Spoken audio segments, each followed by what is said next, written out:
Give me the ball. 퉁퉁퉁퉁 7 6 5 4 3 2 어빙아 해줘. 그러면 어빙이 1초 남기고 받아가지고 쏙. This is for you. 자, 르브론 제임스. NBA를 좋아하지 않는 분들도 이름 정도는 들어보셨을 겁니다. 그리고 르브론 제임스라고 하면 아마 우리나라를 포함해서 농구를 좋아하는 모든 나라에서 현재 안티팬 1위일 겁니다. 그 정도로 안티가 많아요. 특히나 르브론 제임스가 3번째 우승 달성할 때부터 마이클 조던이랑 이렇게 비벼지기 시작하면서, 사실 조던은 6우승이기 때문에 차이가 나긴 하지만 저도 릅퀴지만 차이가 난다고 생각합니다. 아무튼 비벼지기 시작하면서 이 과거 NBA 향수에 빠져있는 틀딱들이 르브론 제임스를 존나 싫어해요. 그러면서 빤다는 게 듀란트라는 게 존나 아이러니긴 하죠. 듀란트는 르브론이 한 짓거리를 전부 다 하면서 실적은 절반밖에 안 되는 애인데, 아무튼 넘어가고. 그래서 르브론 제임스는 안티가 진짜 많거든요. 근데 제가 르브론 제임스를 이렇게 보다 보니까 이 새끼가 유비하고 비슷한 점이 굉장히 많은 거예요. 유비하고 비슷한 점이 아주 많아요. 자, 일단 첫 번째 뭐죠? 빅3 결성. 르브론 제임스가 이렇게 안티팬이 많아지게 된 이유, 결정적인 이유가 뭐였냐면 빅3 결성입니다. 르브론 제임스는 클리블랜드에서 7년을 뛰면서 우승을 하지 못하고 결승전만 한번 밟아보고 2011년에 드웨인 웨이드하고 크리스 보쉬하고 마이애미 팀에 가서 빅3를 결성해서 우리가 7번 이상 우승하겠다라고 입을 털면서 마이클 조던이 처음부터 끝까지 시카고에서 우승을 일궈낸 것과 다르게 팀을 이적해서 강팀을 만들어서 쉽게 우승하려는 꼴을 보였어요. 그래서 처음으로 안티가 창궐하기 시작했습니다. 심지어 옮기는 동안 본인을 평소에도 추준원이라고 말하던 사람이 내 재능을 남쪽 해변으로 가져가겠다. 마이애미가 남쪽에 있어요. 그러니까 이적하겠다 이거예요. 클리블랜드는 북쪽에 있습니다. 동북쪽에. 그래서 클리블랜드 팬들은 TV에 나와서 르브론 제임스가 자신의 거취를 결정한다고 하니까 당연히 클리블랜드에 남겠다는 말을 할 줄 알고 있었는데 이적하겠다는 발표를 해버린 거예요. 여러분, 만약에 엊그저께 T1에 제우스 사가가 있었죠. 제우스가 원래 T1 선수였는데 한화로 이적을 했습니다. 그때 이적을 하니 많이 막 이러고 있어. T1에 남니 많이 이러고 있어. 중국 갈 수도 있다 이런 소문이 돌고 있어. 근데 그때 제우스가 갑자기 제 거취에 대해서 말씀드리기 위해 오늘 저녁 8시에 라이브 방송을 켜겠습니다. 사람들은 와 T1 남는구나, 제호패국계 삐졌다 이러고 있는데 갑자기 이가 제 재능을 한화생명으로 가져가겠습니다 라고 말을 하면 여러분 어떻게 반응하시겠어요? 제우스 패 죽이고 싶을 거 아니에요. 르브론이 딱 그랬어요. 그러니까 이 새끼가 방송으로 자신의 거취를 얘기할 것 같으면 남으라고. 이적하는 걸 왜 어그로를 쳐 끌고 있어? 이적은 조용히 하면 될 거 아니야. 그래서 안티가 진짜 많아진 거예요. 그러면 유비는 어떻습니까? 유비 이 새끼는 더 문제인 게 처음부터 빅3를 결성함. 르브론 제임스는 그래도 클리블랜드에서 7년 굴러보고 씨발 우승 힘들겠다. 샌안토니오는커녕 지금 하워드한테도 빨리고 있다. 올랜도한테도 진다. LA도 못 이길 것 같다 라고 판단을 해서 빅3를 만든 건데, 아니 유비 새끼는 시작부터 유관장, 유비관우 장비 결성을 해버려. 르베보 vs 유관장. 르브론 제임스는 7년 동안 혼자서 회복이라도 했지 총구석에서. 근데 유비 새끼는 나오자마자 이 황건적들 혼내줘야겠어. 근데 혼자는 좀 그렇고 일단 시장 바닥에 나가가지고 등치 좋아 보이는 새끼. 자네 힘 좀 쓰나? 힘이라면 저지요. 장비 바로 스카우트하고 나랑 잡으러 다니세. 당신은 누구십니까? I'm 추준원. 내 이름은 유비네. 유씨? 그렇다네. 나는 황족의 후손일세. 황족의 후손? 인사 올리기? 됐네. 인사를 올리기는 총구석에서 돗자리나 만들고 있는 주제에. 그래도 황족이신데? 됐네. 술이나 한잔하러 가세. 술을 딱 처먹어. 자네 혼자서 몇 명쯤 상대할 수 있겠는가? 저로 말할 것 같으면 만인지적, 만명에 필적하는 힘을 제가 가지고 있다고 생각합니다. 더 쉽게 이기고 싶다. 더 편하게 황건적 잡고 싶다. 하는데 저기에 키가 멀대같이 큰 새끼가 있는 거야. 얼굴 시뻘건 새끼가. 장난이 아니어 보이는 거야. 어이 장비 동생. 예 형님. 저 사람 이길 수 있는가? 약간 당황함. 예? 진짜 이길 수 있는가? 예? 야 거기 얼굴 시뻘건 놈. 뭐? 그래 너 말이야 이 새끼야. 같이 얼굴이 시뻘겋구나. 수염은 털 같구나 이 새끼야. 왜 이러십니까 형님? 내가 시비를 걸었네. 싸워보게. 해가지고 장비가 관우랑 싸운 거야. 손깍지 싸움 있지. 이렇게 서로 손깍지 끼고 막 이렇게 한 거야. 백중세야. 유비가 소리 지르지. 그만. 뭐요? 내 이름은 유비일세. 저분은 황족의 후손일세. 제가 신뢰를 버림했습니다. 저는 특성에 왕조가 재건되길 바라는 성격이 있는 사람이옵니다. 유씨한테 개길 순 없지요. 여기 앉아서 술이나 들게. 내 자네들을 보아하니 우리 중원의 평화를 가져올 상일세. 나와 함께 팀을 꾸리지 않겠는가? 유비, 관우, 장비, 전하 제일일세. 가도 끝없는 넓은 땅 동탁을 패주기리. 이렇게 빅3를 결성한 거예요. 그러니까 유비와 르브론 제임스는 비슷해요. 이 새끼들 쉽게 우승하려고 빅3 달성함. 이 새끼들 쉽게 황건적에 난 진압하려고 빅3 달성함. 알량과 문추는 원소랑 빅3 결성한 거임. 알량 문추는 원소랑 동급이 아니잖아. 의형제야 거기가. 알량하고 문추는 원소가 야 죽어 하면 죽어야 돼. 야 할복해 하면 할복해야 돼. 유관장은 한 침대에서 잤다고 이 새끼야. 임신만 못했을 뿐 최선을 다했어. 자, 그 다음에 두 번째 공통점. 가족 경영. 가족 경영이라는 공통점이 있습니다. 자, 일단 릅갈통의 별명 뭐죠? 릅버지. 르브론의 별명은 릅버지예요. 조버지라는 말이 있습니까? 없습니다. 코버지라는 말이 있습니까? 없습니다. 던컨같이 리더십이 뛰어났던 사람도 던버지라는 말은 없습니다. 오직 르브론만이 릅버지라는 별명이 있습니다. 왜냐하면 가족 경영. 유비도 보겠습니다. 빅3 결성하자마자 바로 그냥 복숭아밭으로 데려가가지고 의형제 맺어버려. 관우하고 장비가, 특히 장비가 어리잖아. 나이가 어리잖아. 한날 한시에 죽자. 이 장비 손해거든. 어린데. 유비보다 장비가 더 오래 살 가능성이 높은데, 물론 결과적으로 그렇게 안 됐지만 어쨌든 이 당시에는. 근데 바로 복숭아밭으로 데려가가지고 형제 연을 맺고 바로 그냥 술 한 잔 기울인 다음에 한날 한시에 죽을 것을 맹세합니다. 관우 장비도 얼떨결에 맹세를 해버린 거 아니야. 르브론도 마찬가지로 아버지와 같은 마음으로 팀을 운영했습니다. 그러다 보니까 르버지라는 별칭이 왜 붙었나? 카일리 얼빙이라는 선수가 있어요. 다소 철이 없어서 지구 평평설을 믿는다고 말한다든지, 연봉을 400억 받는 새끼가 농구보다 더 중요한 게 있다면서 중요한 경기인 날 잠적해버리고 알고 봤더니 자기 누나 생일 파티에 간 게 걸린다든지, 르브론 제임스 그리고 본인이 속해 있는 클리블랜드라는 팀과 라이벌을 형성하고 있는 골든 스테이트 스테픈 커리 생일 파티에 놀러가서 르브론 제임스 저지를 밟고 논다든지 하는 기행을 펼친 선수. 특히나 이상한 신앙심 같은 게 있어서 농구 경기 전에 이상한 그 나무 풀떼기 같은 걸 어디서 주워와가지고 거기 불을 붙여서 향을 피워. 그리고 약간 인디언처럼 농구장을 뱅글뱅글 돌고 다녀요. 그 향 피우면서 막. 마이클 조던이었으면 바로 귓방맹입니다. 이거. 만약에 마이클 조던이었잖아. 야, 여기 금연이야. 아, 이거는 담배가 아니라 제가 지금 믿고 있는 종교에서 태우는 풀입니다. 뭔데 그게, 하지 마. 저는 이 풀을 태워야만 3점 성공률이 올라갑니다만. 이런 빨리 태우지 말라고 이 씨X야. 저는 이 풀을 태워야만 드리블이 잘 됩니다만. 이 씨 바로 그냥 아우창 날리는 거지. 그 풀 안 태워도 이 씨 너 TS 몇 나와? 씨미 그 풀떼기 내 눈에 한 번만 더 보여. 아주 손모가지를 씨가 이씨. 마이클 조던이었으면 이렇게 돼요. 근데 르브론 제임스는 르버지잖아. 어빙이 그거 태우고 돌아다니고 있으면은 그럴 수 있어. 어빙이 연습 참여 안 하면은 그럴 수 있어. 아 참아. 대신 하나만 해주면 돼. 우리 어머니 아버지들이 우리 아들이 다소 조금 착하게 살진 않더라도 수능 잘 봐서 대학교 잘 가면 좋아하시는 거랑 똑같이 플레이오프에서 매우 중요한 순간, 지금 샤클락이 12초 남았어. 우리 턴이야. 1점 차야. 입니다. 볼. 퉁가 9초 남았어. 퉁 7 6 5 4 3 2 어빙아 해줘. 그러면 어빙이 1초 남기고 받아가지고 쏙.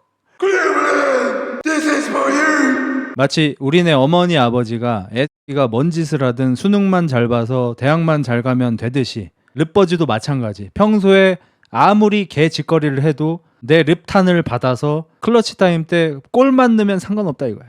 2초 남았을 때 패스 돌린다 이거야. 자, 그리고 르버지라고 불리는 이거는 좀 안 하려고 그랬는데 어쩔 수 없네요. 할게요. 딜런테 웨스트라는 선수가 있었어요. 클리블랜드 시절에 옛날에 같이 뛰던 선수인데 이 선수가 이제 멘탈적으로 좀 많이 힘든 선수였어요. 그래서 농구는 곧잘 하는데 멘탈 관리가 안 되는 선수, 그런 선수 있는 거 아시죠? 이 선수가 르브론 제임스의 엄마와 잤다는 소문이 돕니다. 일반적으로는 그런 소문이 좀 돌고 뭔가 그 둘이 적극적으로 부인하지 않는다면 뭐 예를 들어서 엄마? 전화를 안 받아. 뭐 그랬어? 아니지? 르브론! 뭐 그런 걸 물어보니 그러니까 아니지? 이달로 넘어간다면 웨스트가 훈련장에 나왔는데 내 눈을 자꾸 피하고 이러면 사실 르브론이 웨스트를 싫어할 수 있잖아요. 하지만 르브론은 그럴 수 있어. 4, 3, 2 웨스트! 릅탄 처리만 해준다면. 그래서 이제 사실 르버지라는 밈은 르브론의 아버지가 이제 델론테 웨스트가 될 수도 있다. 여기에서 약간 파생이 되어서 어빙 때 확정이 되고 최근에는 실제로 르브론 제임스의 아들이 NBA에 데뷔를 하면서 더 좋은 의미의 르버지가 되었지만 르버지는 버전 1, 2, 3이 있다는 거. 순한 맛, 매운맛, 매콤한 맛이 있다는 거 알고들 계셔. 그리고 카일 쿠즈마라는 좀 나중에 만난 피덩이 같은 새끼가 르브론은 동쪽에서 와서 클리브랜드 출신이라는 거죠. 남쪽으로 가고 싶어 하고 마이애미 팀을 얘기하죠. 이마는 점점 북쪽을 향해 올라가며 머리가 까져가고 있다는 거죠. 엄마는 서쪽으로 갔다. 엄마랑 잔 친구 이름이 델론테 웨스트라서 그런 트윗을 했었죠. 보이 후. 이거 만약에 랩 배틀에 나왔으면 찢은 거죠. 이거 만약에 진짜 미국식 유머였으면은 잤다는 소문 돌고 나서 다음 경기에서 르브론이 등에다가 제임스 대신에 웨스트를 받고 나와버렸어야 돼요. 경기 중에 Father! 개명했다고 해버려야 돼. 그게 사실 진짜 미국식이긴 해. 미국은 이 정도 해줘야 돼. 세 번째, 2인자. 여러분들 아시다시피 유비는 사실상 조조를 이겨본 적이 없어요. 저기 뭐였지? 한중공방전이냐? 거기에서 장비가 뭐 맹활약 해가지고 하우연도 잡고 장합이었냐 서왕이었냐 뭐 그것도 잡고 뭐 그런 적이 있긴 하지만 사실 유비가 잡은 건 아니고, 유비는 사실 그 삼국지 정사를 좀 따라가다 보면은 사실상 조조랑 같이 활동을 한 시기가 있는 걸로 보이죠. 그리고 조조 밑으로 기어 들어갔던 적도 있고요.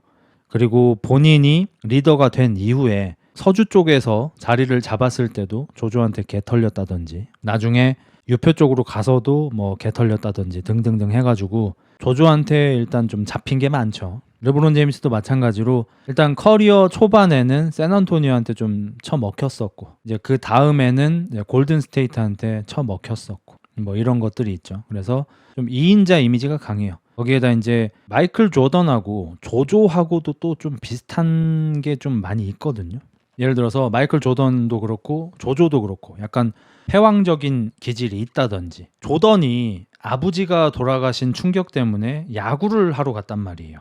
그러다가 이제 다시 돌아와서 96년에 우승하고 나서 아버지를 위한 우승이다 이러면서 농구공 껴안고 막 울고 막 이랬던 되게 감동적인 서사가 있듯이 조조도 마찬가지로 효도를 하기 위해서 서주에 가서 수많은 아버지들을 죽였잖아요. 학살의 현장에서 피어난 내 효도. 아버지의 복수를 하기 위해서 서주에 있는 아버지 한 5만 명을 죽였잖아요. 효도를 참 좋아하는 친구들이죠. 조던이든 조조든. 그리고 조조, 조던이 좀 비슷한 점이 좀 많은데 의외로 초반에 많이 쳐맞았다. 조조가 초반에 동탁, 서영, 원소 이런 친구들한테 처음엔 쳐맞았어요. 그러다가 원소를 이겨내고 중원 땅을 먹고 서주 대효도해서 땅을 넓히고 유표 쳐먹고 막 이런 식으로 해가지고 중원을 장악한 거지. 동탁도 죽이고 막 이렇게 하면서. 동탁을 조조가 죽이진 않았지만 마이클 조던도 마찬가지로 커리어 초반에는 뭐 보스턴한테 진 적도 있고 디트로이트한테 그냥 뭐 약점 잡혀서 계속 떨어졌었죠. 하지만 결국 디트로이트를 이겨내고 매직 존슨을 잡아내고 우승을 시작했죠. 조조하고 조던이 굉장히 비슷합니다. 그리고 조조도 조던도 약간 팀원을 갈구는 스타일이었죠. 조조가 자기 인생 내내 최고 1등 공신이나 다름없었던 순욱한테 빈 반찬통을 보내서 스스로 죽게 만든 일이 있듯이 조던도 일단 상습적으로 동료를 연습 중에 폭행한다든지 개쌍욕하면서 갈군다든지 비행기에서 뭐 이 새끼 음료수 주지 마라, 밥 주지 마라 이러면서 왕따 시킨다든지 하는 그런 똑같은 짓을 조던도 했었지만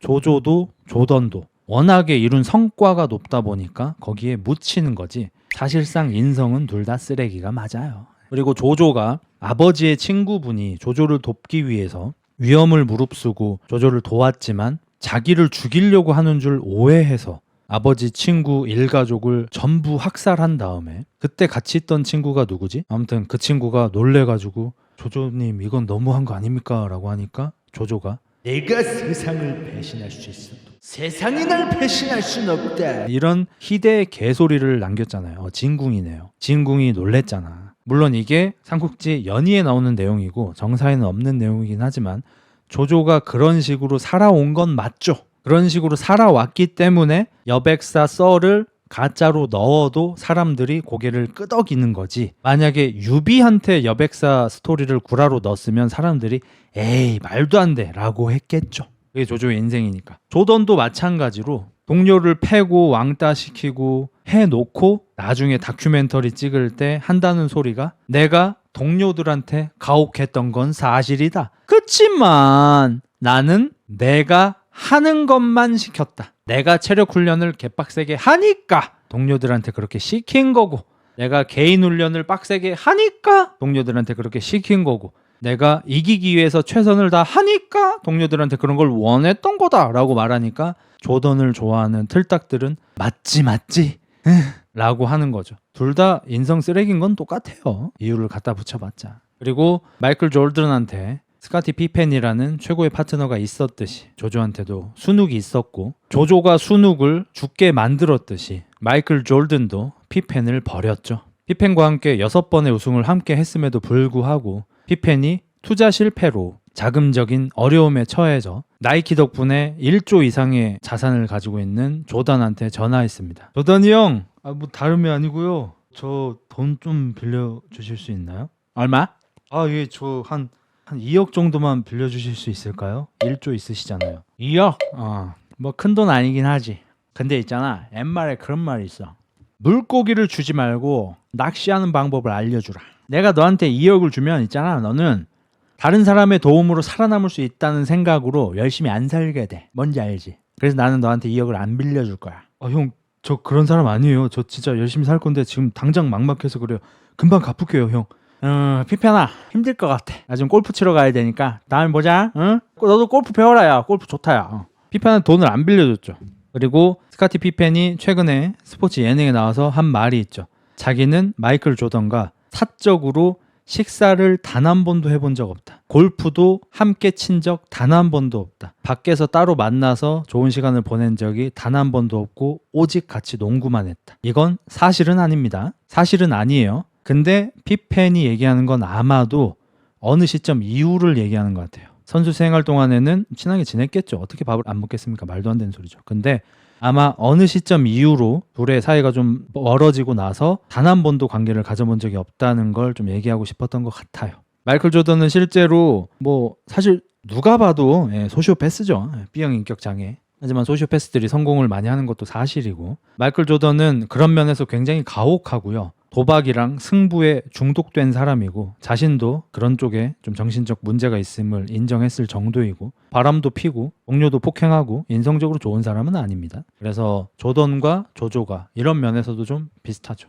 그리고 마이클 조던 다큐멘터리가 이제 넷플릭스에서 제작이 됐는데 한 2년 전인가요? 거기에서 이제 스카티 피펜을 마치 그냥 도움만 준 사람, 모든 우승은 조던의 능력으로 한 거고 피펜은 그냥 좀 도와줬음 이런 식으로 연출이 됐다고 해요. 그렇기 때문에 이제 피펜이 극대노했다고 하고 여러분도 아시다시피 이제 우리나라 젊은 친구들도 농구를 많이 봐서 옛날엔 틀딱들만 봤지만 우승을 하기가 얼마나 어려운지 아시잖아요. 6번의 우승을 하면서 2옵션이었던 선수가 있는데 어떻게 그냥 좀 도움만 줬겠습니까? 잘했겠죠. 커리가 우승을 하는데도 탐슨 그린이 나게 잘했던 때도 있고 듀란트라는 커리보다 더 잘했던 선수가 있었던 적도 있고 이런데 립갈통도 마찬가지로 어빙이라든지 뭐 웨이드라든지 앤서니 데이비스라든지 최고의 동료들과 함께 했기 때문에 우승을 한 건데, 근데 피펜을 너무 쩌리처럼 연출하긴 했어요. 삐질만해.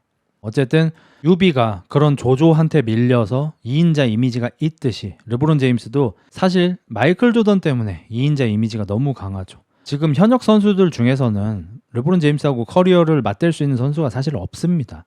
우승 횟수가 같다 한들 스테픈 커리는 MVP도 하나고 파이널 MVP도 하나죠? 아마?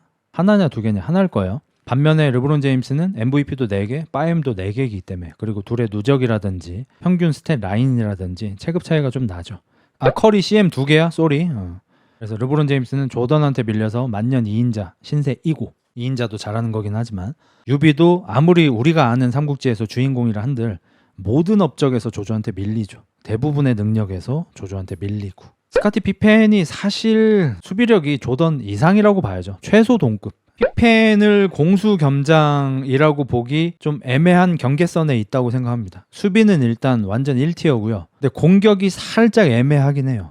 공격은 조던에 비해 애매한 게 아니고 조금 애매하긴 해요. 물론 공격을 못하는 선수는 아닙니다. 20점 정도 넣어줄 수 있는 선수인데 이 기복이 심해. 근데 피펜보다 로드맨이 수비 더 잘해서 피펜이 로드맨보다 수비를 못한다고 볼 수는 없습니다. 물론 로드맨 전성기 때 디트로이트에 있을 때는 분명히 피펜보다 더 좋은 수비수였던 것 같아요. 수비 왕도 탔고 리바 왕도 탔고, 리바 왕은 뭐 따로 타는 건 아니긴 하지만, 근데 로드맨이 시카고에 왔을 때는 이미 조금 나이가 들었을 때고요. 그때는 이미 피펜이 수비를 더 잘한다고 볼 수 있죠. 뭐 그렇지만 로드맨이 샤키로닐 같은 선수들 굉장히 잘 막아주긴 했죠. 그리고 네 번째, 명분 강조. 유비는 아까 제가 좀 우스꽝스럽게 얘기하긴 했지만 동탁이라든지 조조가 한 왕조를 유린한다고 생각할 때, 그리고 많은 백성들이 그렇다고 생각할 때 한 왕조를 제대로 된 새끼가 계승해야 한다는, 그리고 한 왕조를 계승하는 그 황제를 제대로 모셔야 한다는 대의 명분을 가지고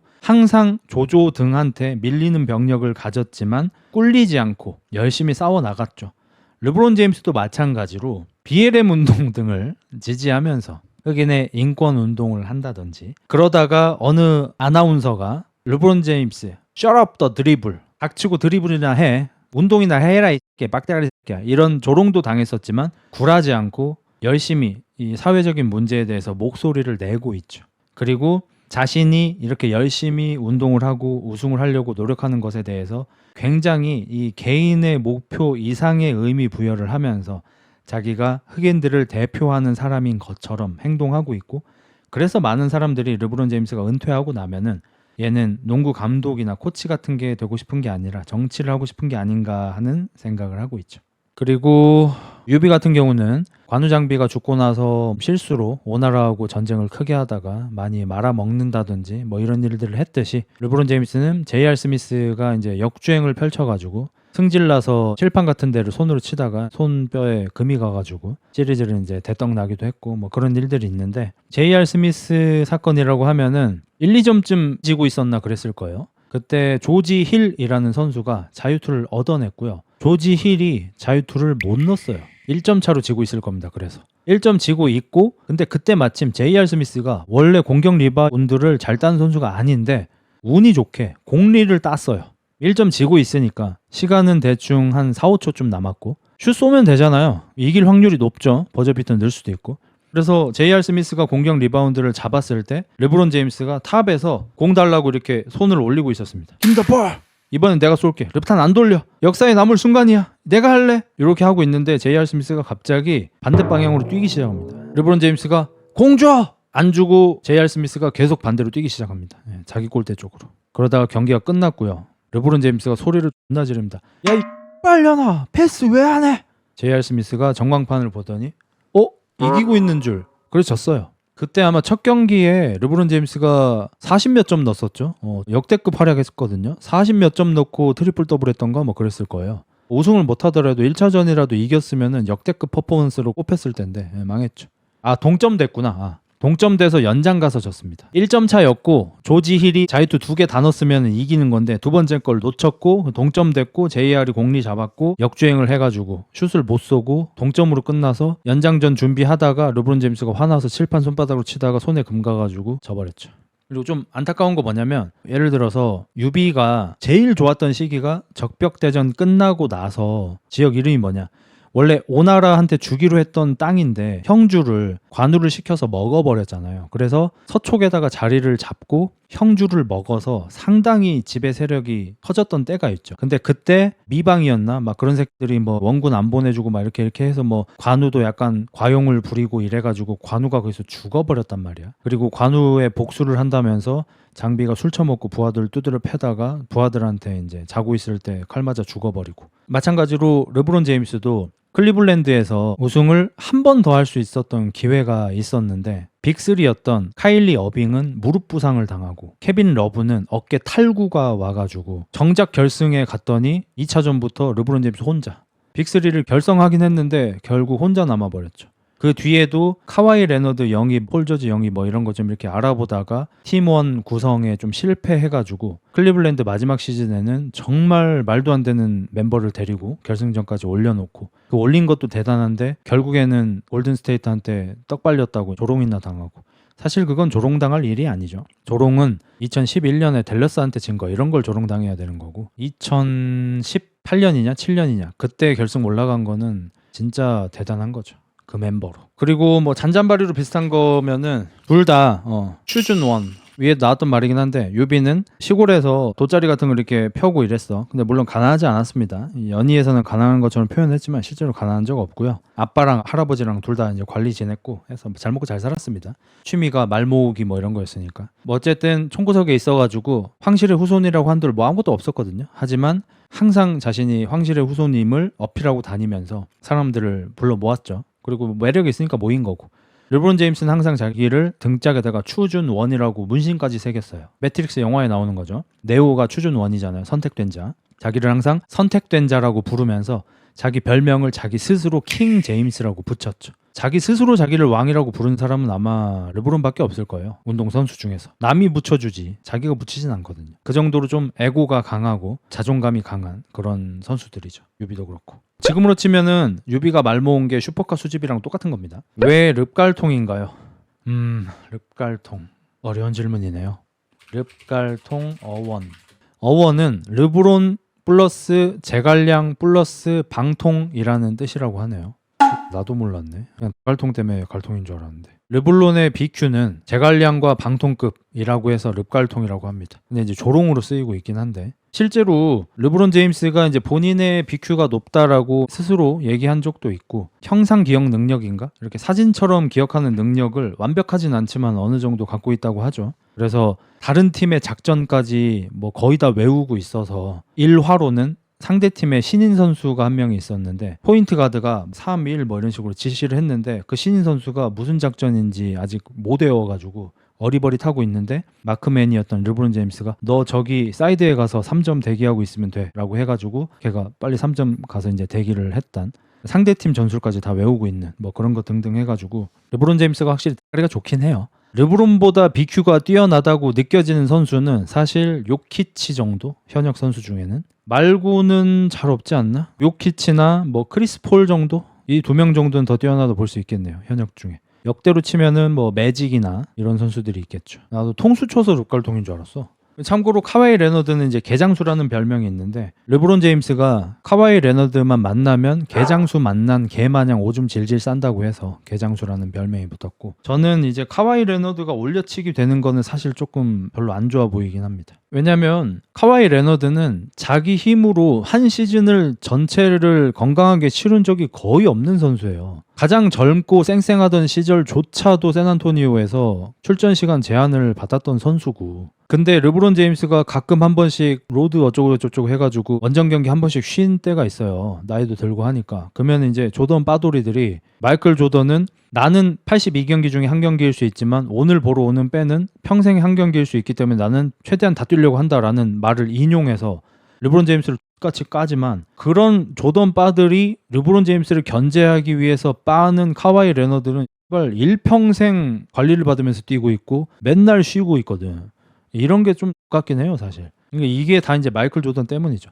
마이클 조던하고 르브론 제임스하고 확실한 격차를 만들기 위해서 자꾸 듀란트나 카와이 레너드를 올려치기 하는데 이 둘이 르브론 제임스가 했던 잘못을 거의 대부분 다 같이 하고 있으면서 실적은 반도 안 나오는 애들인데 나 올려치기예요. 이건 좀 꼴받긴 해 사실. 토론토 우승이 크지 않나라고 하는데 토론토는 카와이 레너드가 오기 전에도 동부 1, 2등 하던 팀이야. 거기에 카와이 레너드가 들어가서 우승을 시킨 거죠. 르브론 제임스는 팀을 이적해서 우승하면 욕을 먹어요. 이 새끼 쉽게 우승한다고. 근데 카와이 레너드는 동부 1, 2등 하던 팀으로 옮겨서 우승을 했는데 나 추앙받아요. 왜? 르브론 제임스가 아니니까. 조던 빠들이 좋아하는 선수니까. 똑같이 잣대를 받아야겠죠. 카와이도 강팀에 들어가서 쉽게 우승했네가 돼야겠죠. 안 그러잖아요. 카와이 레너드 샌안토니오 나 통수치고 나왔거든요. 똑같이 통수치고 나왔거든요. 그 뭐 삼촌인지 아버지까지 껴가지고 안 좋게 헤어졌어요. 근데도 카갈통 이런 소리 안 듣잖아요. 왜?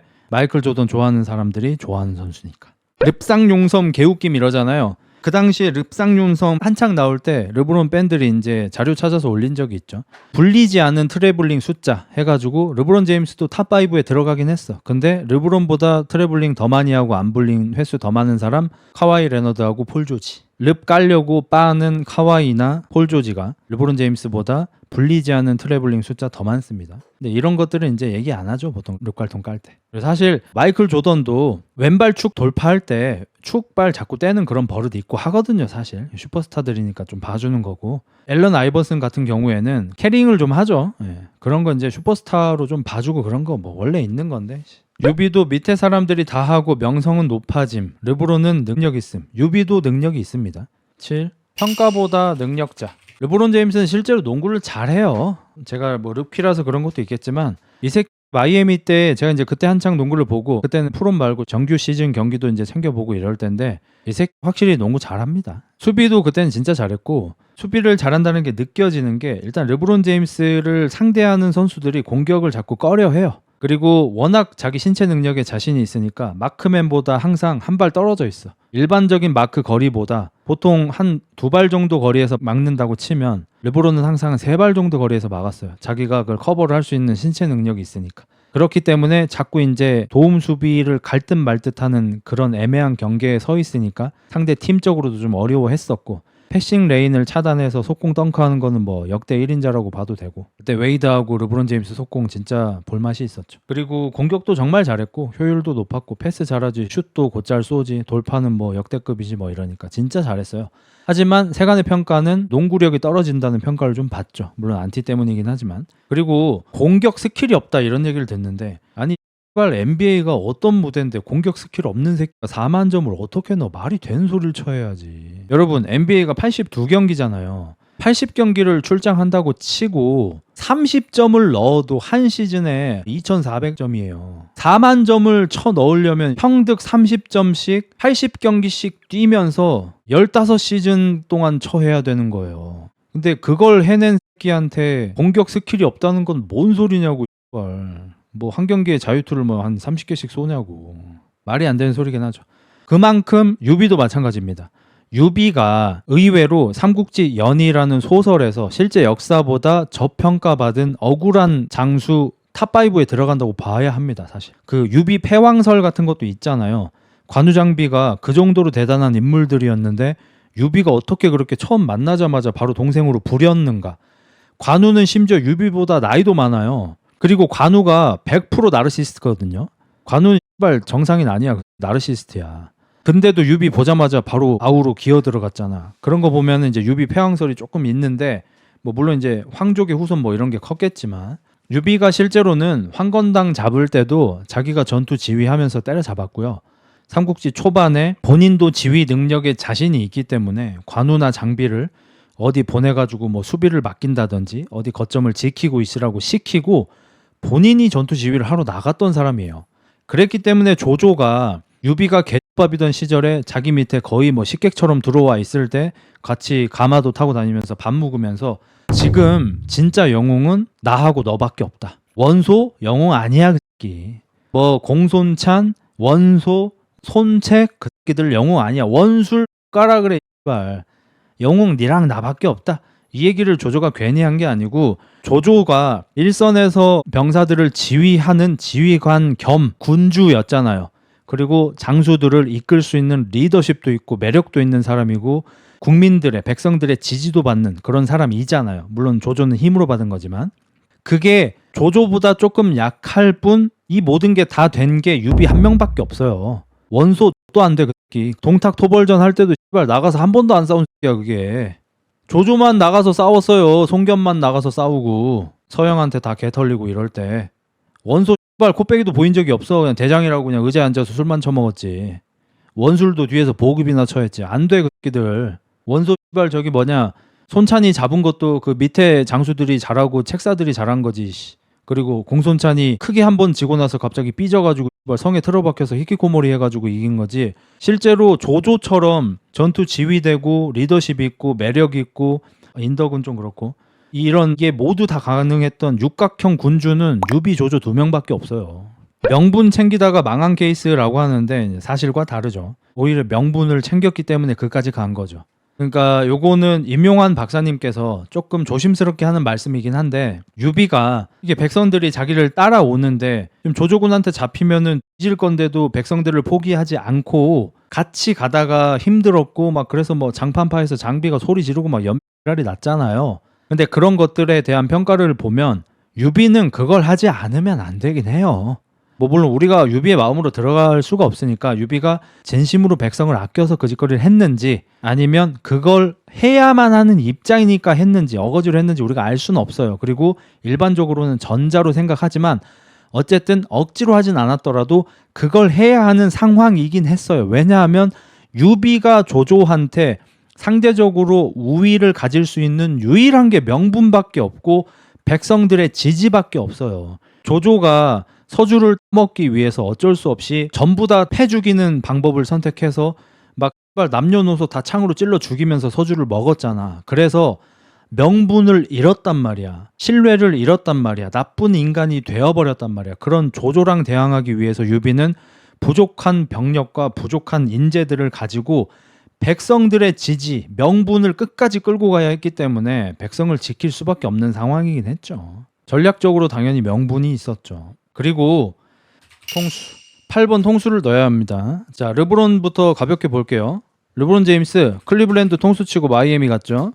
마이애미에서 다시 클리블랜드 갔죠. 클리블랜드에서 다시 LA로 갔죠. 통수를 잘 치죠. 한 팀에 남아서 로얄티 같은 게 없어요. 얘는 우승할 확률이 높은 팀으로 이적을 합니다. 본인한테 유리한 쪽으로. 유비라고 다를까요? 유비가 마치 뭐 무슨 의리에 죽고 살고 이런 걸로 알고 계신데 사실 그렇지 않죠. 옛날에 유비랑 좀 다르긴 한데 인터밀란과 AC 밀란은 서로 라이벌 관계잖아요. 지금보다 옛날에 더 심했잖아. 그 두 팀에서 모두 뛴 선수가 있습니다. 브라질 호나우두. 스페인에서 바르셀로나하고 레알 마드리드는 굉장히 오래된 앙숙 관계죠. 지금보다 옛날엔 더. 그 두 팀에서 모두 뛴 선수가 있습니다. 브라질 호나우두. 호나우두는 양 밀란에서도 뛰었고 마드리드에서도 뛰었고 바르셀로나에서도 뛰었습니다. 이 새끼가 캐릭터가 순박해서 그렇지 사실은 하면 안 되는 짓 한 거예요. 이 새끼. 모든 밀란과 마드리드와 바르셀로나를 다 뛴 새끼야. 유비가 이제 그런 짓을 했는데 원소하고 조조는 역대급 라이벌이면서 서로 캐삭방을 해서 이긴 사람이 하북을 먹었잖아요. 근데 유비는 조조 밑에서 원소랑 싸운 적도 있고요. 원소 밑에서 조조랑 싸운 적도 있어요. 이 대단한 새끼예요. 그리고 유비는 서주에서는 진짜 어쩔 수 없이 서주 맡았다 칩시다. 어쩔 수 없이 맡았다고 칩시다. 싫다고 했는데 그 서주의 도겸이 유언으로 유비가 맡아라 꼴까닥 해가지고 진짜 어쩔 수 없이 내가 맡는다 했다 치자. 나는 사실 이것도 어쩔 수 없이라고 생각하진 않지만 나중에 유표 땅 가서도 유표 뒤지고 나서 거기 먹으려고 했어요. 조조 때문에 망해서 그렇지. 서촉에 가서도 손님처럼 들어가가지고 결국에는 거기 다 뒤집은 다음에 촉을 먹었잖아요. 유비도 르브론 이상의 통수쟁입니다. 근데 이 새끼는 맨날 핑계를 대. 어차피 서주 먹을 거잖아. 병사 다 몰고 와가지고 먹을 거잖아. 어차피 관우장비 데리고 와가지고. 근데 아닙니다. 저는 괜찮습니다. 유비공이 서주를 지휘해주지 않는다면 조조에게 모두 먹힐 것이요. 그것은 안 되는데 어찌할 것인가. 어찌하지. 제발 맡아주시오. 유언이요. 꼴까닥. 유언이면 어쩔 수 없지 이러고 서주를 맡았고 지키지도 못했어요. 조조한테 뺏겼어요 결국. 유표 땅에 가서도 유표 거기서도 또 오락가락해. 그러니까 이 유비는 그 딸피 냄새를 잘 맡아요.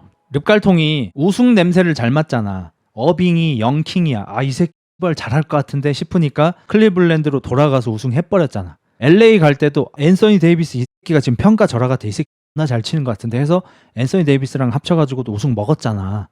이 새끼 우승 냄새를 잘 맡아. 유망주 보는 눈이 있어 확실히. 유비는 딸피 보는 눈이 있어요. 아 이거 독염 이거 오늘 내일 하는데 가서 유언으로 먹기. 유표도 마찬가지. 아 오늘 내일 하는데 슬쩍 손님으로 들어가가지고 아유 감사합니다 채씨 부인 아우 미모가 어우야 막 이러면서 하고 있다가 먹고 초계도 들어가가지고 그 사람 이름 뭐냐 유장이냐 이 새끼는 젊어도 딸피 냄새가 나. 툭 건들면 죠 딸피 냄새를 기가 막히게 맡아요. 통수를 굉장히 잘 튄다는 거. 의외로 르브론 제임스는 뭐 통수 이미지 이미 있지만 유비도 르브론 이상 가는 통수 매니아라는 거. 맨날 명분 내세우지만 사실 하는 짓거리 보면은 약삽한 짓이라는 거. 그리고 조조 원소는 딸피가 아니었던 것이라고 하잖아요. 그땐 런을 쳐요. 유비가 조조 밑에 있다가 런 쳤죠. 런. 조조 밑에 있을 때 조조의 책사들 특히 순욱이나 가후나 곽가 이런 사람들이 유비가 위험하다고 했어. 왜냐하면 아까 말한 것처럼 유비는 우리 조조 군주만큼은 아니지만 육각형이야. 근데 조조한테 없는 걸 가지고 있어. 뭘 갖고 있어요? 대의 명분을 갖고 있어. 이게 유씨야.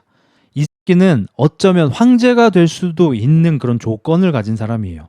유씨니까. 조조는 그게 없잖아. 그러니까 조조를 모시던 똑똑한 새끼들 입장에서는 우리 조조와 닮았는데 착한 캐릭터고 심지어 황족의 후손이야. 엄청 견제될 거 아니에요. 죽이라고 했어요 조조한테. 근데 조조가 아니다 이러면서 안 죽였어. 근데 유비가 눈치가 빨라서 조조님 원술이 밑에서 자꾸 깝칩니다. 아 그러니까 원술 그 개 밑에서 자꾸 이게 건드려 꼭 간지러운 것 같아. 짜증나 찍었어. 아 조조님 내려가시면 이거 2박 3일이면 그냥 박살인데 원소 때문에 내려가실 수도 없고 그니까 말이야. 아 나 지금 원소랑 싸워야 되는데 원술이 밑에서 자꾸 저지를 한다. 어쩌냐 이거. 제가 원수를 없앨까요? 그래 주겠나? 조조님 병력도 필요 없고요. 제 선에서 해결하겠습니다. 이러고 원수를 죽이러 간다면서 도망갔어요. 그리고 유표 땅으로 튄 거야. 손찬이 밑에 있을 때도 그렇고 뭐 원소한테 있을 때도 그렇고 조운 데리고 바로 서주로 가버리잖아.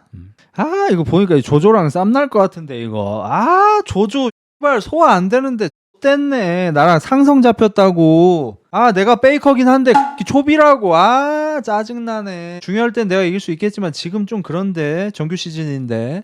이때 서주에서 SOS가 온 거죠. Help! Help me! 손찬이 형 원소 형 제가 어쩔 수 없이 저기 서주를 좀 도와주러 가야겠습니다. 이거 백성들이 원합니다. 그래 백성들이 원한다는데 뭐 가면서 저기 자룡이 좀 데려가겠습니다. 이러고 서주 간 거야. 유비도 통수나 잘 쳐요.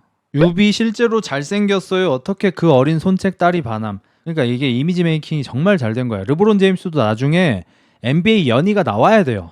유비 그런 사람 아니에요. 뭘 X발 손책 딸이 반해. 손상향 얘기하는 거 아니야. 유비 실제 역사에선 그런 애가 아니고 연희에서 이미지 메이킹이 된 거야. 르브론 제임스도 나중에 내가 NBA 연희를 짤게요. 그때 내가 르브론 제임스 세탁 내가 다 할게. 유비처럼 세탁해버릴게. 실제로는 이제 오나라하고 총나라하고 동맹을 맺어야 될 거 아니야. 위나라하고 싸워야 되니까 약한 놈들끼리 손 잡아야지. 근데 동맹을 할 때는 과거에는 반드시 해야 되는 게 자기 딸을 이렇게 시집을 보내. 옛날에는 이제 연상연하 흔했잖아. 그래서 그때 이제 손상향이 대충 뭐 18살, 유비가 한 52살. 아이 씨발 뭐 디카프리오고 나발이고 유카프리오야. 손상향 18살 때 그냥 52살 유비가 그냥 막 유비가 그래서 막 귀가 기를 했어요. 귀가 그래서 큰 거야 걔가. 귀가 이만해졌어. 막 어깨까지 내려와. 손상향 오면 찢었다. 씨발 바디 카운트 0 맞겠지 막 이러고 있었어. 근데 손상향이 얘가 나르예요 진짜로. 시집 가기 싫다고 오빠한테 나 씨발 죽을 거라고. 나 죽을 거야. 만약에 나 거기 총나라로 유비한테 시집 보내면 오빠는 죽이는 거야. 나 진짜 죽을 거야. 근데 손책은 알고 있어. 송권은 알고 있어. 여동생이 안 죽을 거라는 걸. 죽어봐. 진짜 죽는다. 죽어봐. 죽는다. 죽어봐. 아이, 가기 싫다고 오빠. 가 있잖아. 살 문대고 살면 사라진다. 가. 해서 시집을 왔어. 손상향이 그냥 오겠냐고. 거기서 공주처럼 살던 앤데 호위무사 전원 여성으로 만든 살수부대 500명을 데리고 왔어요. 손상향이. 손상향 온다 그래가지고 귀가 이만큼 돼가지고 유비가 기다리고 있는데 저기서 가마가 오는데 가마 주위에 까만색 자객 옷을 입고 있는 여자들이 쌍칼 차고 500명이 같이 오고 있는 거야. 그래서 이게 뭔 옷 이랬는데 손상향이 내려가지고 유비님 반갑습니다. 그리고 유비가 상향아 뭐 악수나 한번 하자. 옆에서 갑자기 닌자들이 거기 멈추시오. 우리 주인님 몸에 손댈 생각하지 마시오. 이러면서 칼 들고 설친다고. 유비랑 손상향 못했어요. 손상향이 실제로 성격이 개X같았다고 하고 항상 여자 호위무사들 데리고 다니면서 자기 주변에 사람 아무도 못 오게 했다고 하죠. 그래서 아두가 손상향 자식이 아닌 거 아니야. 그 유비가 집어던진 애 있잖아. 손상향 자식이 아니야. 손상향 자식이면 못 던져. 무서워가지고 마누라 무서워서. 스킨십 금지로 결혼한 거예요. 자연스럽게 이제 9번 마지막으로 넘어가죠. 아들 이슈. 일단 가볍게 르브론부터 보죠. 르브론 제임스의 아들이 현재 LA 레이커스에서 뛰고 있어요. 그래서 좋아하는 사람들이 보기에는 아버지와 아들이 한 팀에서 뛴 역대 최초의 순간을 보고 있는 거예요. 역대 최초입니다. NBA는 원래 그렇게 많이 못 뛰어요. 마이클 조던조차도 노쇠화가 와서 나중에 40살에 NBA에서 뛸 때는 평범한 선수 정도밖에 안 됐어요. 평균 20점밖에 못 넣었어. 25 이 정도 했어. 효율도 안 좋았고. 근데 릅갈통이 확실히 말년 실력만큼은 조단보다 훨씬 좋죠. 차이 많이 나게 좋죠. 압돌 자바보다도 훨씬 좋고 윌트 챔벌린보다도 훨씬 좋아요. 역대 40대 선수 중에서는 비교할 수 없을 정도로 최강의 선수가 르브론 제임스입니다.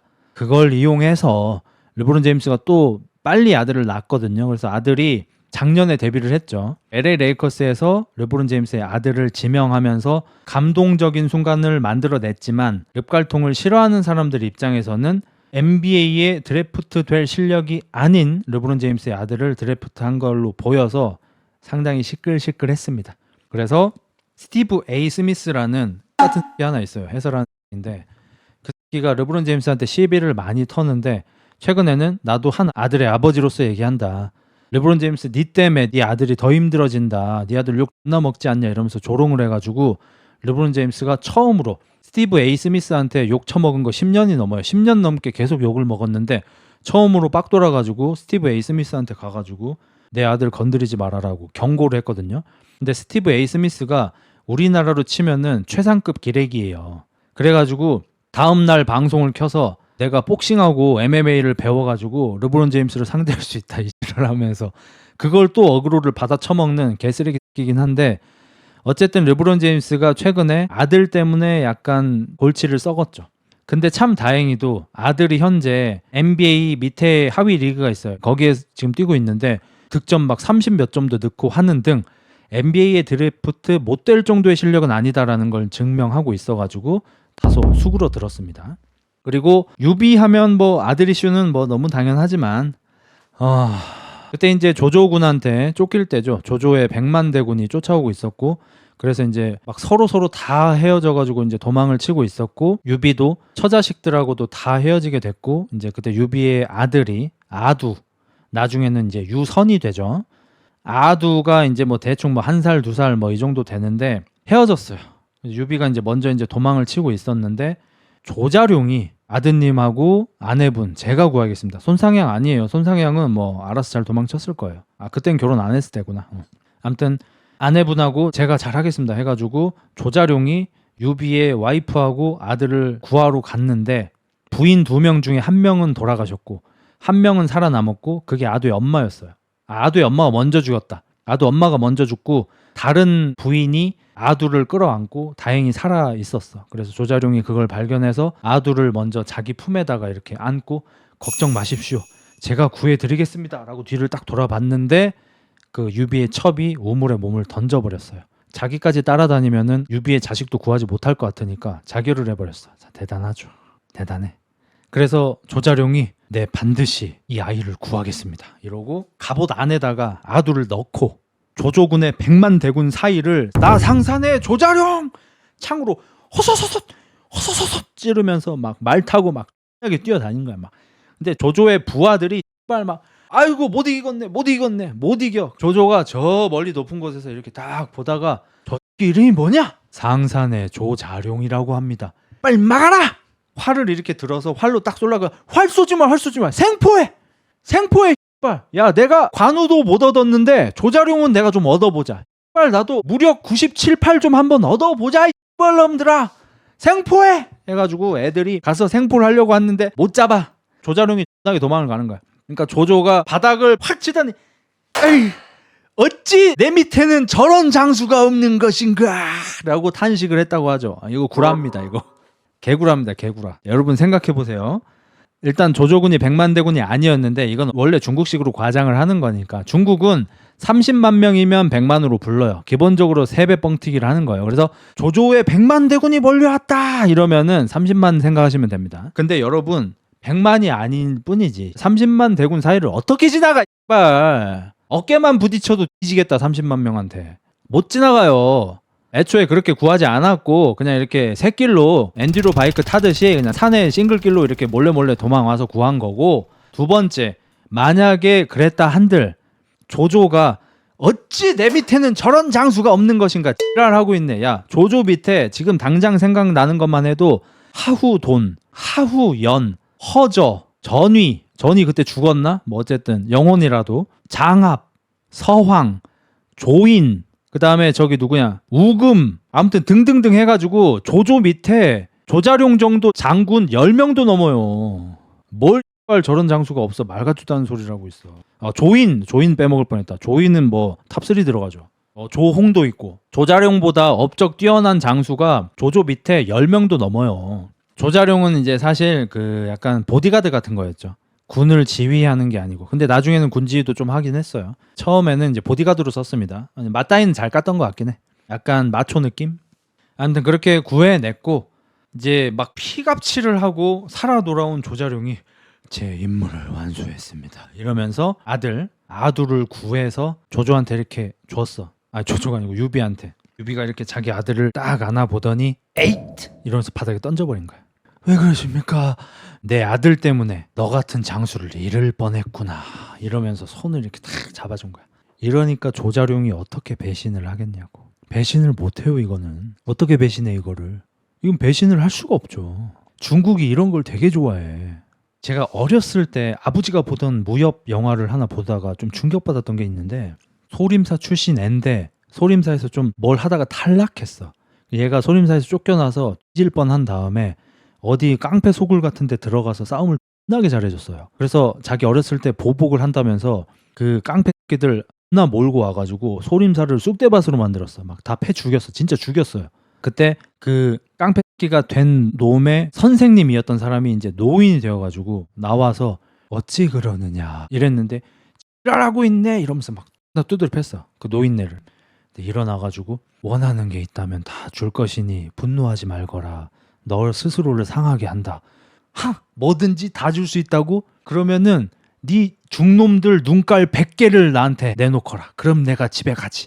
이러니까 그 스님이 갑자기 눈 100개를 줄 수는 없지만 2개는 줄 수 있겠구나 이러면서 갑자기 자기 눈을 찔러가지고 눈깔을 빼서 걔 손에 이렇게 줬어. 걔가 그걸 받고 놀래가지고 손을 막 덜덜 떨면서 바로 무릎 꿇고 사부님 이러면서 소림사에 다시 머리 깎고 귀의를 한 그런 무협 영화가 제가 학교 들어가기도 전에 본 것 같아요. 아빠 볼 때 몰래 뒤에서 자는 척하면서. 중국이 그런 걸 좋아해. 그러니까 유비도 마찬가지로 애를 구해왔잖아. 근데 거기서 아이고 잘했다 아이고 괜찮아 아이고 이랬으면은 조자룡이 뿌듯하지만 좀 오늘 술이 쓰다 뭐 요랬겠지. 근데 거기서 갑자기 애를 집어 던지더니 내가 고작 아들 때문에 명장군을 잃을 뻔했구나 자룡아. 바로 종신계약 찍어버리는 거야. 조자룡이 실제로 그래서 이제 죽을 때까지 총나라에 충성을 했죠. 욕심도 부리지 않고. 유비 사후에 제갈량이 있을 때에도 권력에 욕심을 부린다든지 하지 않고 촉에 충성하며 죽었죠. 그리고 뭐 장수했습니다. 조자룡은. 그리고 이제 여러분도 아시다시피 살아남은 유비의 아들 아두, 나중에 유선이 되고 유비 이후에 총나라의 리더가 되어서 황제가 되죠. 황제. 총나라의 황제가 되죠. 2대 황제가 되죠. 하지만 바보였죠. 바보였어요. 그래서 이제 초기 망한 것도 있긴 한데 뭐 위에 항복했죠. 유선이. 여기 이제 설이 하나 도는 게 유비가 던졌을 때 머리를 다친 거다라는 설이 일단 유력하긴 합니다. 우스갯소리긴 한데 그리고 또 이해가 전혀 안 되진 않아요. 유비가 애를 바닥에 던져버렸잖아. 그때 이제 머리를 다쳐서 애가 좀 모질라진 거다. 약간 그런 느낌이 있는데 저는 사실 한 가지 더 가능성을 제시하고 이거 저 어디서 본 적 없고 제가 생각해낸 겁니다. 누가 먼저 했을 수는 있겠지만 카피한 거 아닙니다. 여러분 들으면 놀라실 수 있어요. 조자룡이 조조군의 100만 대군 사이에서 아두를 갑옷 안에 숨기고 전투를 했습니다. 갑옷 안에서 외부 충격을 받았을 확률도 있지요. 근데 저는 그거보다도 조자룡이 싸움을 잘해서 가슴을 안 맞았을 확률이 더 높다고 생각해요. 그래서 깡통 안에 들어있는 쥐끼처럼 충격을 받았다고 생각하진 않아요. 뭐가 있냐? 산소 부족. 여러분 물에 빠진 사람을 구할 때 골든타임이 뭐 10분인가 그래요. 왜냐면 물에 빠져서 산소 공급이 안 되면 10분이 지나가면 뇌에 손상이 와서 깨어나도 제대로 된 삶을 살 수가 없어요. 사실상 내가 아니게 돼버리는 거야. 아두가 조자룡의 그 꾹꾹하고 맞춤 제작된 그 타이트한 그 갑옷 사이에 들어가서 과연 5분 걸렸겠습니까? 2, 3분 걸렸겠습니까? 이 안에서 몇십 분, 몇 시간 동안 숨도 잘 안 쉬어지는 여기에 들어있었단 말이야. 뇌에 산소가 안 가서 지능에 장애가 생긴 거예요. 뇌 손상향은 새끼야. 그래서 죽은 제가 아두를 구해왔습니다. 참 다행이다. 마누라들은 죽었지만 어차피 뭐 새장가 가면 되지. 손상향이 그렇게 섹시하다던데 이러면서 애를 받아서 봤는데 애가 시퍼래. 이게 뭐노? 이게 아바타야 뭐야 이거 왜 이래? 왜 이렇게 파래 애가? 숨을 못 쉬었구나. 이거 조졌다 이거. 이거 얘 틀렸다 이거. 에이 빨. 너무 쓰레기 같은가? 자룡아, 내 아들 때문에 너 같은 명장을 잃을 뻔했구나. 이렇게 된 거야. 야 이거 개드립이지만 설득력이 있어. 숨이 안 쉬어진다고 발. 뇌 손상까지는 아니더라도 최소한 폐소공포증 있어 이 새끼. 아두 이 새끼를 하긴 좀 그렇고. 아니 갑옷을 헐렁하게 입는 새끼가 있냐고. 야 갑옷을 발 무슨 뭐 창처럼 헐렁하게 입는 새끼가 있어? 갑옷은 타이트하게 보여 원래. 헐렁헐렁 해가지고 뭐 여기서 뭐 떡 나오고 뭐 빵 나오고 뭐 먹으면서 싸울 거야? 아니잖아. 타이트하게 입는다고. 근데 여기다가 애를 넣었어. 애가 숨이 쉬어지냐고. 안 쉬어진다고. 그러면 숨 잘 못 쉬어가지고 뇌 손상 왔을 확률 굉장히 높고 최소한 폐소공포증이야 얘는. PTSD 오진 상태인 거야. 그래서 어렸을 때부터 글 공부를 이렇게 하늘 천 따지. 잘하고 계시는구나. 조용하시게 문을 닫아야지. 따지. 문 닫지 마. 이렇게 돼요. 그러니까 유비가 보기에도 왜 이러노 이러지. 옛날에는 정신의학이 없는데 PTSD가 뭔지 어떻게 알아. 그러니까 유선이가 그렇게 된 거야. 이미 상했어. 아들 하나 더 낳았어야 하는데 그러니까 손상향이 조금만 협조를 해줬어도 손상향이 그걸 안 해주네. 아들 하나 딱 낳았으면. 그러기엔 너무 어렸 이러는데 손상향 그 당시 18살이면은 최상 가임기죠. 옛날에는 다 시집을 뭐 15, 16에 갔는데 뭐 손상향의 보디가드들이 좀 빡세기 때문에 대충 한번 좀 그려보자면 어쨌든 결혼했으니까 초야는 있어야 될 거 아니야. 첫날 밤을 치러야 될 거 아니야. 근데 최정의 닌자 10명 정도가 딱 대기를 타고 있는 거지. 첫날 밤을 보내야 하는데 이 친구들은 어렸을 때부터 저를 지켜주던 저의 그림자 같은 것들이 옵니다. 제 그림자라고 생각하시고 개념치 마시옵소서. 근데 그림자들이 다 칼을 들고 있어. 안 될 것 같은데 이거. 쟤 좀 괜찮네. 쟤 보면서 하자. 그럼 뭐 부부의 연을 맺기 위해 애들이 갑자기 쓱 칼을 뽑아. 그러더니 닌자 대장이 얘기하는 거지. 부부의 연을 맺으셨으니 잠자리를 하는 것은 허하겠습니다. 다만 녀막을 상하게 하지 마시옵소서. 그게 무슨 말인가? 녀막을 상하게 하지 않고 어떻게 내가? 근데 그딴 건 모르겠고 저희는 상향 아씨의 몸을 지키기 위해 존재하는 것들이옵니다. 손톱 하나, 머리털 하나, 녀막 하나 다치게 된다면 저희의 목숨을 바쳐서라도 유비님이라도 킹! 유비는 조자룡 데려오면 안 돼. 그럼 싸움이 커지지, 일이 커지지. 그리고 이제 아까 잠깐 얘기 나왔지만 중국은 관우를 좋아함, 일본은 조운을 좋아함, 한국은 제갈량을 좋아함. 요거 이제 임용환 박사님께서 예측하시건대 실제로 중국은 관우를 좋아하는 사람의 비율이 많이 높다고 합니다. 일본은 조운, 한국은 제갈량. 일단 일본이 조운을 좋아하는 이유는 일본은 닌자를 좋아하잖아요. 그래서 지휘력이 좋고 뭐 머리가 좋은 책사하고 이런 것들보다도 닌자처럼 자기 주인을 지키기 위해서 목숨을 바치는 그런 캐릭터를 좋아한대요. 그러니까 닌자 같은 장수, 바로 조운이죠. 조운은 의외로 병력을 지휘하면서 전투 지휘를 해서 큰 공을 세우고 이런 기록은 뭐 거의 없습니다. 대신 유비 방을 들락거릴 정도로 지척에서 유비의 신변을 보호한 보디가드였고 아두를 구하는 등 보디가드 닌자로서의 역할을 잘 수행해냈죠. 그래서 닌자를 좋아하는 일본에서 조운을 굉장히 좋아한다고 해요. 그리고 중국이 관우를 좋아하는 이유는 중국은 땅덩이가 굉장히 크잖아요. 그래서 지역에서 지역을 이동한다거나 하는 일들이 있을 때 한국이나 일본보다 훨씬 위험했죠. 우리나라만 해도 호랭이가 있어가지고 산을 넘어서 가다가 뭐 지름길을 가다가 호랑이를 만나서 잡혀 먹는 사람도 많았고 또 그 시절에 뭐 구미호 같은 이런 설화 이야기들이 있던 거 보니까 이제 산을 넘어가는 게 그 정도로 목숨 걸고 가야 하는 그런 어려움이 있었던 건데 우리보다 훨씬 산세가 험하고 훨씬 땅덩이가 큰 중국은 어떻겠습니까? 중국은 더 심하겠죠. 그래서 중국이 막 이렇게 장거리 이동을 한다든지 이런 사람들, 특히 이제 중국은 장사를 하는 사람들이 많잖아요. 장사를 하는 사람들은 또 이동을 많이 해야 되잖아. 그러면 그런 사람들이 원하는 상은 싸움만 잘해서도 안 되고 머리만 좋아서도 안 되는 거예요. 머리가 좋아서 장사를 잘하는 사람이라도 도적대한테 뺏겨. 싸움만 잘하는 애들은 머리가 멍청해서 장사를 못해. 계산이 안 돼. 그러다 보니까 관우처럼 문무를 겸비한 사람을 굉장히 좋아해. 문무를 겸비해서 관우처럼 싸움도 잘해서 뭐 도적이 나타나면 싸울 수도 있고 머리가 좋아서 장사도 좀 할 수 있고 뭐 글도 잘 쓰고 이런 관우를 굉장히 좋아한다고 하고 한국 같은 경우에는 우리가 어렸을 때부터 주입식 교육을 받으면서 수능을 잘 봐서 좋은 대학교를 가야 하는 그런 인생을 살았잖아요. 우리가 그런 인생을 거부하면서도 우리의 마음에 각인이 되어서 어쩔 수 없이 머리 좋은 제갈량을 좋아하는 것 같다고 해요. 뭐 여포를 좋아하지 않나요? 라고 하는데 여포가 인기 1등이었던 적은 단 한 번도 없죠. 그리고 여포는 뭐 애비 3명으로 유명한 놈이지 그렇게까지 인기 캐릭터는 아닙니다.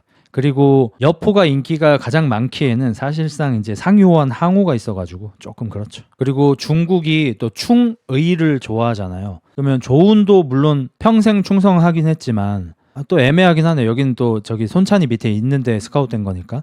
근데 관우는 처음부터 죽을 때까지 유비만 섬겼잖아요. 근데 관우는 조조가 굉장히 탐냈던 장수잖아.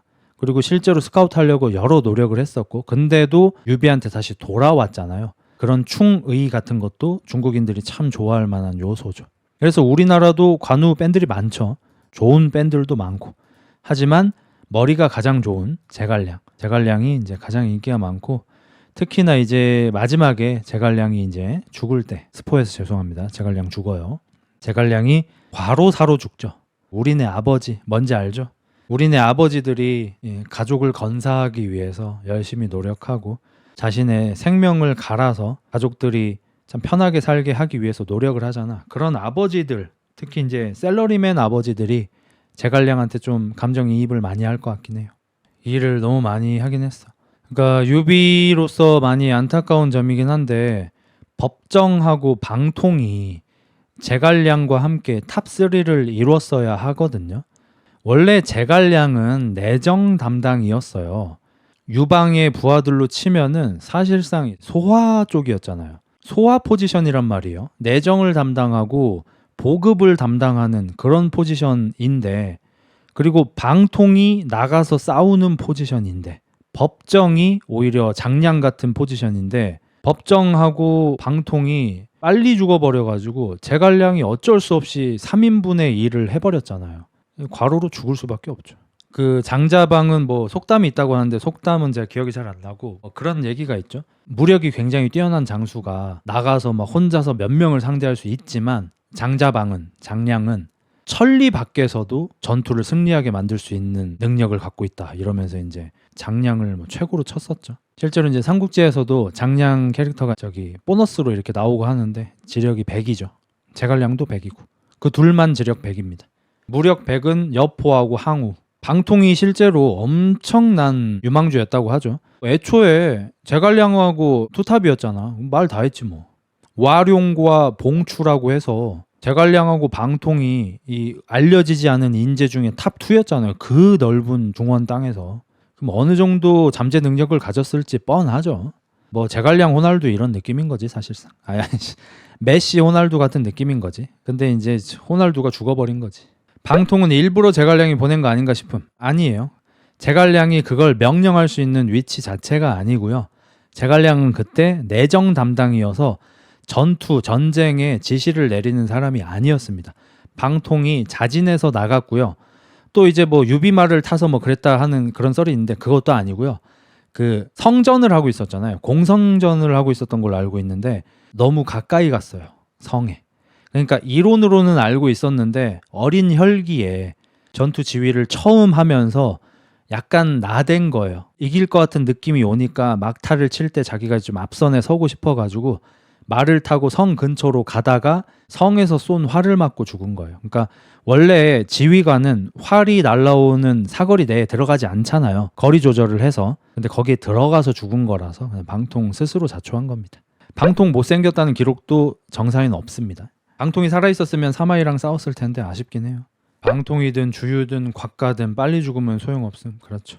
주유도 참 아쉽고 곽가도 참 아쉽고 저는 개인적으로 곽가는 성병으로 죽은 게 아닐까 싶고 워낙 좀 문란한 사생활로 문제가 많았다고 해요. 곽가가 일은 기가 막히게 하는데 이제 좀 주색에 좀 빠져있는 색에 빠져있는 그런 친구였고 요절을 한 걸로 봐서 성병이 아닐까 싶어요. 뭐 매독 같은 거 있잖아. 그래서 이제 뭐 다른 책사나 뭐 장군들이 곽가 좀 혼 좀 나야 됩니다 이렇게 얘기했는데 조조가 항상 감싸줬다고 하죠. 나도 그런 거 좋아하니까 뭐. 그리고 주유는 이제 열등감 캐릭터로 2인자 캐릭터로 그려지잖아요. 연희에서. 실제 정사에서 주유는 제갈량한테 열등감을 느낄 수 있는 레벨이 아닙니다. 제갈량보다 더 윗급입니다. 주유가. 주유는 일단 그 오나라가 나중에 세워지는 그 땅 있죠. 그쪽 땅 주변에서 가장 부잣집 자제이며 손책과 더불어서 그 넓은 땅에서 가장 잘생긴 2명 중에 1명이었으며 그 넓은 땅에서 가장 대가리가 좋은 사람이었습니다. 그러니까 약간 차은우 같은 애예요. 주유는. 제갈량한테 열등감을 느낄 수가 없습니다. 그냥 병 걸려서 죽은 거예요. 아니 오죽했으면은 손책이 의형제를 맺고 손권이 형님 삼촌 이러면서 따랐겠냐고. 집안이 뒤지게 잘 나가던 사람입니다. 오나라 땅 쪽에 원소 같은 존재야. 원소는 이제 전국구에서 완탑인 거고 원소 가문이. 오나라 땅 쪽에서는 주유 가문이 완탑인 거예요. 그 정도 가문인데 뭔 열등감을. 주유가 화병으로 죽지 않았어요. 그냥 병 걸려서 죽은 거예요. 화병에서 죽었다고 하는 거는 연희에서 지어낸 거고. 그러니까 더 열등감을 느낄 수 있는 거 아님? 내가 1등이었는데 라이벌이 더 잘해버리면. 제갈량이 주유보다 적벽대전에서 더 잘한 게 아무것도 없어요. 단 하나도 없어요. 적벽대전에 공이 100이라면 대충 한 5, 60 정도가 주유고요. 제갈량의 공은 1이 안 돼요. 0. 몇 정도 될 거예요.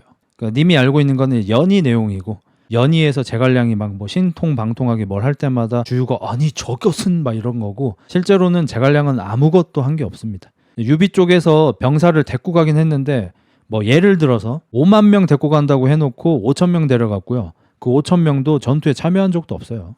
적벽대전 끝나갈 때쯤에 조조군 다 막 도망가고 물에 빠지고 이때 모가지나 썰러 다니고 이랬지. 그리고 뭐 무슨 오나라가 쫄아서 안 싸우려고 그랬는데 제갈량이 뭐 서희의 단판 외교처럼 외교력으로 싸우게 만들었다 뭐 개소리고요. 주유가 설득했습니다. 조조가 천하를 통일하겠다는 욕심을 들어댔잖아요. 그럼 당연히 오나라랑 전쟁이 있겠죠. 그때 손권이 싸움을 할지 항복할지 고민을 하고 있었고 다른 대신들은 항복하는 쪽으로 기울어져 있었습니다. 손권이 권력이 막강했기 때문에 항복하시죠 이렇게는 못하지만 항복하고 싶어 했어요. 왜냐하면 조조가 천하를 통일한다고 해도 이 대신들은 어차피 뭐 고위직 관직을 할 거고 집 잘 살고 땅 있고 집 있고 다 행복하게 살 건데 전쟁하면 오히려 더 피곤해지니까. 근데 주유는 손권 편이잖아. 그리고 주유는 워낙 능력자이기 때문에 역사에 자신의 이름을 알리고 싶잖아요. 그래서 주유가 송건한테 얘기합니다. 위나라에 항복을 하면 우리는 편안히 살겠지만 손권님은 죽임을 당할 겁니다. 라고 사실적시 명예훼손을 해버리고요. 그 말을 들은 손권이 결정을 내리고 일어서서 위나라와 전쟁을 하겠다라고 선언하고 대신들이 웅성웅성 되니까 허리에 차고 있던 칼을 뽑아들어서 앞에 있던 책상을 두동강 내면서 이견이 있는 자 이 책상처럼 될 것이다 라고 해서 아무도 얘기하지 못하고 가리 다물고 적벽대전이 시작된 겁니다. 이거를 제갈량이 설득한 걸로 구라를 친 거죠. 이게 팩트예요. 제갈량은 당시에는 내정 담당이었고 유비 사후에 이제 전투 지휘를 하게 됐죠. 참고로 저는 삼국지 책을 한 번도 읽은 적이 없습니다, 여러분. 이게 현대 사회의 대단한 점이죠. 과거였으면 삼국지를 읽지 않고 저 정도의 지식도 얻기 어렵겠죠. 제가 뭐 대단한 지식이 있는 건 아니지만. 근데 요즘 얼마나 좋은 시대입니까? 라디오의 시대 아닙니까? 게임하면서 그냥 라디오로 듣습니다. 이명환 박사님 거. 연희랑 정사랑 사실 둘 다 재밌거든요. 근데 몇몇 부분은 좀 과하다 싶은 부분이 있고 그게 사실 적벽대전 제갈량 올려치기, 주유 내려치기 이건 좀 너무 심하긴 해요. 좀 과해. 그래도 유비 진영의 큰 그림을 그린 건 제갈량이라고 하는데 이제 그것도 사실은 사실이 아닙니다. 예를 들어서 유비가 제갈량을 삼고초려 했을 때 제갈량이 이제 거절하려고 하면서 그럼 제가 그냥 좀 훈수만 좀 더 드릴게. 야 지도 갖고 와봐. 지금 위나라가 여기입니다. 땅 장안 낙양 발 나 커 허창 나 커 하북 여기 쌀이 계속 나와. 이 새끼들을 못 이겨. 자 근데 여기 오나라야. 위가 지금 여기를 왜 못 먹고 있겠어요? 여기 배를 탈지를 몰라. 여기는 뭐 거의 바다야 강이. 그러니까 여기 세력이 만만치 않아요. 그리고 여기는 다 지금 중원하고 너무 멀어서 싸우기도 힘들고. 하지만 여기 서촉은 어떨까요? 서촉 더 힘들어. 과거에 유방이 서촉으로 들어가서 힘을 모아서 나온 다음에 항우를 잡고 한나라를 건국한 거 아니겠습니까? 그 정도로 서촉도 쌀도 잘 나고 방어하기가 좋은 땅이에요. 그러니까 서촉으로 들어가셔가지고 삼국지를 만들어야 되고 오나라하고 동맹을 반드시 하셔야 합니다. 아시겠죠? 이거 알려줘가지고 유비가 오 이러면서 이제 삼국지가 된 것처럼 나오는데 그때 방금 제갈량이 한 얘기를 모르는 사람이 어디 있어요? 다 알지. 누가 몰라 그거를. 저도 이제 이명환 박사님 덕분에 들은 거긴 하지만 안 들었어도 이걸 누가 몰라. 다 알지. 그냥 대가리 돌아간 새끼는 다 알지. 이걸 모르는 사람이 세상 천지에 어디 있어요. 아니 유방이 촉에 들어가서 힘 키우고 나온 걸 모르는 사람이 어디 있어. 다 알지. 뭔 제갈량이 뭐 적벽대전에 판을 짜고 하겠어요. 다 주유가 한 거예요. 주유가. 이미 케이스가 있는데 3분지게 해야 되는 것도 다 알죠. 당연히. 물론 이제 사람들마다 생각이 다를 수는 있겠지. 뭐 예를 들어서 뭐 저기 유장 입장에서는 지가 하려고 하겠죠. 지가 천하 3분지게를 하려고 할 거고 3분지게 자체는 누구나 다 알아. 할 수 있냐 없냐의 차이지. 임명환 박사님 오프라인 강연 참여하실 생각 있으신가요? 아니요. 그리고 이제 적벽대전에서 자란구라는 있죠. 황개썰 있잖아. 고육지책이냐 뭐냐. 고육지계. 조조가 배를 묵게 만들었다. 화공에 약해지게 만들었다. 누군가 가서 불을 질러야 하는데 누가 갈 거야? 못 가죠. 도착하기 전에 화살로 아주 그냥 뭐 바늘구멍이 뚫리겠죠. 온몸에. 그때 황계가 손을 들고 제가 가겠습니다. 뭐 황계 장군 뭐 가주시면 감사하겠지만 어떻게 가겠습니까? 노구가 느리실 텐데. 일단 저를 곤장 100대를 치십시오. 채 어찌? 제가 곤장을 쳐맞고 조조군으로 투항하는 척 하겠습니다. 이러고 이제 곤장을 100대를 치고 주유가 이 늙은 새끼 꺼져라 이렇게 무시를 하고 그래서 황계가 야마가 돌아가지고 조조군한테 귀화를 해서 오나라의 약점을 알려준다는 식으로 들어가서 배에 이제 불 싸지는 거 아니에요. 요게 이제 되게 잘한 구라죠. 실제로는 황계가 그렇게 한 거 맞는데 빠따는 안 맞았어요. 조조가 믿지 않을 거기 때문에 신뢰도를 올리기 위해서 빠따 100대를 맞고 간 걸로 나오지만 실제로는 빠따를 안 맞았는데 그냥 믿었어요. 조조가. 하지만 이제 그걸 엮은 나관중이가 조조가 이걸 속아?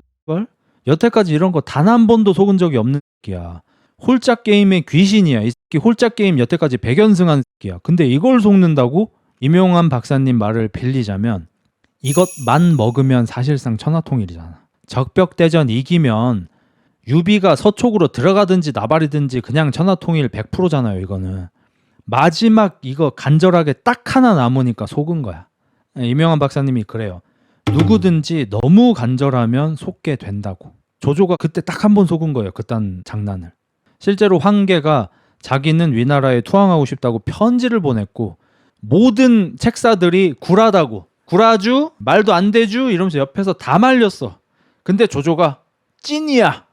주공! 굴아줘 이거 말이 됩니까? 그리고 우리는 황계가 투항 안 해도 우리가 이겨요. 찐이다! 해가지고 황계를 받아서 불 지르고 이렇게 된 거예요. 조조가 그때 처음 그 걸 한 거예요. 그리고 이제 적벽대전에서 많이 과장된 거.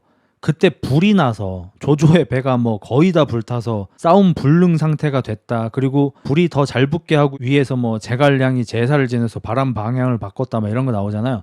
제갈량 관련된 건 전부 구라라고 보시면 되고요. 적벽대전에서 다 구라. 제갈량 한 거 없어요. 그냥 뭐 내정 담당 3급 공무원 뭐 이런 느낌이에요.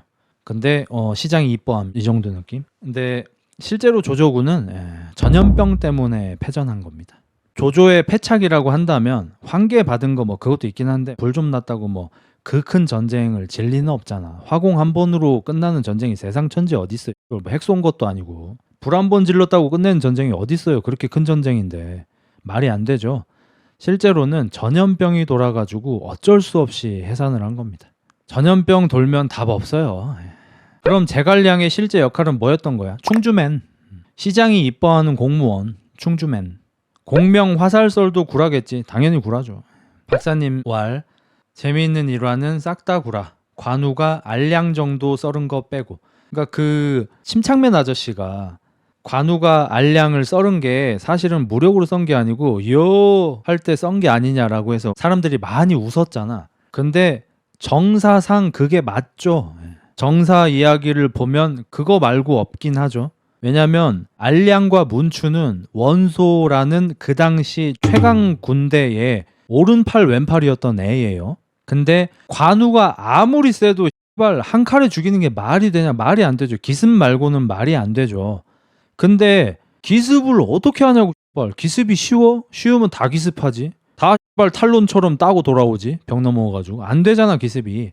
기습 당한 게 이제 두 가지 이유가 있는데 한 가지는 그 당시 원소 밑에 유비가 들어가 있을 때예요. 그때 조조한테 쫓겨가지고 형제들이 헤어졌잖아. 뿔뿔이 가족도 헤어지고. 그래서 유비가 원소 밑에 있을 때라서 알량 입장에서는 관우가 지그 형 따라서 유비 따라와서 투항하러 왔나 보다. 관우가 우리 편인 거야? 든든하지 뭐야 댕강. 뭐지 내 몸이 왜 저기 있지? 이렇게 된 거. 그리고 두 번째는 그 알량이 죽은 자리가 강 건너예요. 그러니까 관우가 마침 이렇게 거기를 도착을 했어. 조조군인데 원소군이 강을 넘어온다는 얘기를 듣고 이제 말을 타고 소수의 병력을 데리고 갔어요. 기동대로. 갔는데 마침 막 넘어온 거야. 지금 이제 간 넘어온 거야. 그리고 얘들 배 잘 못 타. 하북에 살아가지고. 그래서 막 배멀미하지 이러면서 막 배에서 이제 막 내린겨. 이 새끼들 이제 막 내리고 있는데 근데 그때 저기 대장으로 보인 새끼가 있어. 누가 봐도 알량이야. 관우가 그때 이때다 해가지고 말을 타고 신나게 뛰어가가지고 배에서 내리고 토하고 있던 새끼 대가리를 쳤다. 요 두 가지 설이 있어요. 일기토 한 적 없어요. 기습입니다. 기습. 이 두 가지가 이제 합쳐져서 그게 가능한 거다. 그게 아니면은 그 정도 장수가 단칼에 죽는 게 불가능합니다. 기본적으로 잘 나가는 장수들은 혼자 있질 않잖아. 애초에 많은 병사 사이에 대장이니까 중심 아니면 후방에 있는 게 그 지휘관인데 그걸 어떻게 단칼에 배 말이 안 되는 소리지 그거는. 근데 관우가 진짜 잘한 거긴 하죠. 완벽한 판단력으로 한 거니까 그거는. 알량 지금 방심한 상태다. 지금 약한 상태다. 단칼에 배 버린 거니까. 추한 게 아니죠. 대단한 거죠 이거는. 간지로는 일기토로 이기는 게 간지나지만 실제 전쟁에서는 기습으로 상대 수장의 대가리를 썰고 바로 돌아와 버린 거는 1등급 공인 거예요. 최고 공인 거예요. 그건 진짜 최고 잘한 거예요. 비겁이 어딨어 전쟁에. 관우의 판단력이 좋았다로 바뀌어야 되는 거죠. 그리고 이제 문추도 얼마 안 가서 죽었고 문추도 관우가 죽인 걸로 나오지만 관우가 죽인 적 없고요. 서황인가 뭐 걔가 죽였을 거예요. 아무튼 그래서 관도대전 초반에 상당히 유리하게 시작했는데 요즘식으로 말씀드리자면 조조군이 관도대전에서 인배 성공하고 시작했다. 그 정도 느낌? 인베로 상대 미드하고 원딜 1데스씩 먹이고 게임 시작함 딱 그 정도. 근데 원소가 체급이 훨씬 높아. 젠지 한화야. 조조는 T1도 안 돼 그때 사실은. 체급이 뭐 담원이야.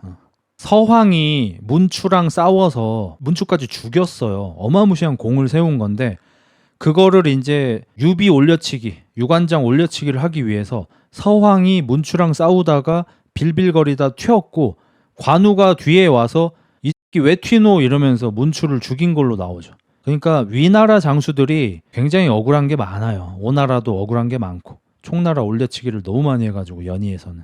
여포 실제 무력은 어느 정도인가요? 실제로도 1등으로 봐야 되는 게 여포 이름을 듣고 여포가 오고 있다는 얘기를 듣고 뭐 벌벌 떨다 뭐 도망가다 이런 기록들이 정사에 실제로 있었다고 하고요. 여포가 자신의 무력을 뭐 이렇게 자랑하고 공언하는 그런 멘트들도 정사에서 실제로 등장을 하고 그다음에 그때 원술이랑 유비랑 싸움 났을 때 창 멀리 던진 다음에 내가 활로 이제 창 맞추면은 너네 항복하는 거다 하면서 창 맞춘 거 그게 놀랍게도 사실이라고 합니다. 정사 기록에도 있다고 합니다. 먼데 있는 창을 활로 쏴서 맞췄다고 합니다. 그러니까 여포도 저 북방 쪽에서 말 타고 다니면서 활 쏘던 사람인 거예요. 실제로는. 1대1 맞다이하고 활솜씨가 1등이었다고 봐야 합니다. 연희에서는 장료 서황이 문추한테 밀리는데 관우가 1합에 끝내는 걸로 나왔다고 합니다. 말 같지도 않은 소리죠. 서황 장료도 대단합니다. 전투 지휘로 치면은 장료가 관우보다 위라고 봐야죠. 뭐 관우도 대단하긴 한데 장료의 전투 지휘 능력은 어마무시하죠. 료레라는 사자성어가 있을 정도잖아요. 료레 장료가 왔다. 료레 장료가 왔다. 사자성어인데 뜻이 장료가 왔다예요. 그러니까 장료가 맡았던 지역에서 상대방들이 장료를 너무 무서워해서 료레 이러고 도망갔대요. 장료 왔다 이러면서. 그 정도로 이제 두려움에 떨게 했던 상대죠. 장비는 어느 정도 무력인가요? 장비도 실제로 굉장히 잘 쳤고 장비가 개멍청이 뭐 술주정뱅이 같은 이런 이미지가 있지만 실제로는 전투 지휘는 관우보다 낮다 혹은 동급으로 봐야 됩니다. 그러니까 관우는 통치까지 가능한 최고의 전투 지휘관인 어마무시한 유니크한 인물입니다. 관우랑 비교를 하려면 사실 주유 같은 사람을 비교해야 돼요. 관우는 주유랑 좀 비교 라인입니다. 사마이, 주유, 관우, 만약에 살아있었다면 방통 요 정도를 같은 라인으로 봐야 돼요. 방통은 뭐 알 수가 없긴 합니다. 장비는 오히려 이제 장료, 장합, 서황, 하우연 요쪽 라인하고 비교를 해야죠. 전투 지휘가 뛰어난 촉바면서 장비는 왜 그렇게 만듦? 몰아줘야 될 사람이 유비도 그렇게 됐잖아요. 유비도 너프 먹었어요. 그냥 뭐 인덕 매력 투툴로 나오잖아요. 그냥 장비도 너프 먹고 그것들을 관우한테 몰아주고 제갈량한테 몰아주고 조자룡한테 몰아준 거죠. 손견은 맞다이 최강. 저는 개인적으로 손견하고 여포가 맞다이 1등이라고 생각해요. 삼국지에서. 손견 싸움 존나 잘합니다. 손견 어렸을 때 이야기 보면은 15세인가 이런데 아빠는 그렇게 대단한 인물이 아니었던 것 같아요. 어디 뭐 시내 나왔는데 거기 뭐 해적, 산적 이런 새끼들이 나와서 약탈을 하고 있었대. 그래서 손견이 높은 데 올라가가지고 야 이 산적 새끼들아 관군이 왔다 이렇게 소리를 질렀대. 혼자서 15살 때. 그러니까 이제 그 해적인지 산적인지 새끼들이 오 이러면서 이제 도망을 가는데 그 도망가는 거를 손견이 쫓아가서 맨손으로 서너 명을 때려서 죽였다고 하죠. 패 죽였대요. 그냥 맨손으로. 15살 때. 뭐 그 정도로 약간 싸패 기질도 있고요. 싸움을 존나 잘하던 새끼입니다. 그리고 마초도 싸움 존나 잘했습니다. 마초 이 새끼 마초는 어떤 게 좀 있냐면 제가 삼국지 게임을 하는데 장수들 기록 같은 거 읽어보는 걸 좀 좋아해서 읽어봤거든요. 서량 쪽에 있는 밥들을 눌러보잖아요. 그러면 한 3명에 1명이 똑같은 이야기가 써 있는데 마초 아빠 이름이 뭐였지? 마등하고 의형제 매진 그 아저씨 이름 뭐냐? 통수 잘 치는 사람. 아무튼 그 아저씨 둘이서 통치를 했잖아요. 뭐 마초 마등의 반기를 들어서 통수를 치려고 했다가 눈치채고 막사로 들이닥친 마초한테 뭐 팔이 잘렸다, 목이 잘렸다, 맞아서 죽었다 이런 새끼가 한 부대예요. 한수하고 마등. 의외로 마등 한수는 성격이 둘 다 별론데 마등은 뭐 괜찮다 볼 수 있겠다. 한수가 원래 통수왕인데 마등한테는 안 그랬고 마초 저 서량 쪽에서 좀 새끼들 눌러보면 전부 다 그 텐트 같은 데에서 걔들 이렇게 뭐 회의하잖아. 마초가 텐트로 난입해가지고 갑자기 다 패 죽이고 팔다리 자르고 막 이래요. 한무대기야 그런 애들이. 그러니까 마초가 남성 호르몬이 한 30 나오는 것 같아. 그 새끼는. 마초하고 손견이 딱 그런 느낌이에요. 남성 호르몬 한 30 나오는 새끼들. 일단 막 칼로 다 팔다리 썰고 시작하니까 막 패 죽이고 다.